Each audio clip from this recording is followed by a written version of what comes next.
Ensuite, il ne laissait personne marcher à ses côtés lorsqu'il se trouvait sur sa monture. Si une telle situation se présentait, il invitait la personne à monter avec lui.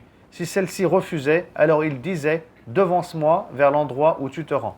Et donc tout ça, ça rentre dans le cadre de la modestie du prophète sallallahu alayhi wa sallam. Pareil, il ne veut pas être en hauteur sur sa monture et l'autre, il est plutôt vers le bas. Non, donc il voulait être sur un même pied d'égalité, le prophète sallallahu alayhi wa sallam. Donc il demandait aux compagnons de monter avec lui sur sa monture. Sinon le prophète sallallahu alayhi wa sallam lui-même, il va descendre. Mais si vraiment il y avait un problème ou un souci, qu'il n'y avait rien à faire, et dans ce cas-là, le prophète sallallahu alayhi wa sallam, comme il est marqué ici, il lui disait « Devance-moi vers l'endroit où tu te rends ». Genre avance, avance et je te rejoins en fait. Pour garder cette modestie, sallallahu alayhi wa sallam. Le prophète ensuite, je continue, sallallahu alayhi wa sallam, était constamment au service de celui qui le servait. Il avait des serviteurs ainsi que des servantes. Il ne mangeait pas, ne buvait pas et ne s'habillait pas mieux qu'eux. Plus loin dans le livre aussi, on a la liste des serviteurs du prophète sallallahu alayhi wa sallam de conditions libres. On a aussi les esclaves hommes du prophète sallallahu alayhi wa sallam, esclaves femmes, etc. Bon, je ne vais pas faire un dars sur le sujet de l'esclavage, et je m'excuse aussi, parce que ça, c'est des thématiques, ça peut durer 45 minutes. Et le temps, là, il est très, très compté. Quoi qu'il en soit, il y a des gens qui étaient au service du prophète Mohammed sallallahu alayhi wa sallam. Il y avait des gens qui étaient des esclaves, et puis il y en a d'autres qui ne l'étaient pas, comme Abdallah ibn Mas'ud, par exemple. La règle, elle est ici présente, elle est importante. Le prophète était constamment au service de celui qui le servait. Subhanallah.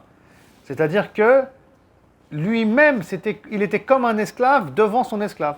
Il le servait aussi. Donc c'est pas un esclave et hop, fais ça, fais ceci, c'est un ordre. Pas du tout. Tout ça, c'est prétentieux et c'est de l'orgueil en réalité. Et donc si les gens le servaient, le prophète sallallahu alayhi wa sallam, lui aussi, il était serviable et il servait les gens en face de lui qu'il côtoyait. Donc ça, quoi qu'il puisse arriver, quel que soit notre statut au sein de la communauté musulmane, au sein d'une association et au sein d'une entreprise, on doit avoir et adopter donc cette même attitude. C'est des gens, ils nous aiment bien, ils nous respectent, c'est un autre service, toi aussi sois à son service et rends l'appareil et rends le même d'une meilleure manière, Inch'Allah. Et puis regardez, il était comme eux. Donc il ne mangeait pas mieux qu'eux, il ne buvait pas mieux qu'eux et s'habillait pas mieux qu'eux. Donc il était vraiment, le prophète sallallahu alayhi wa sallam, très accessible et très proche des plus démunis, des plus faibles dans sa société.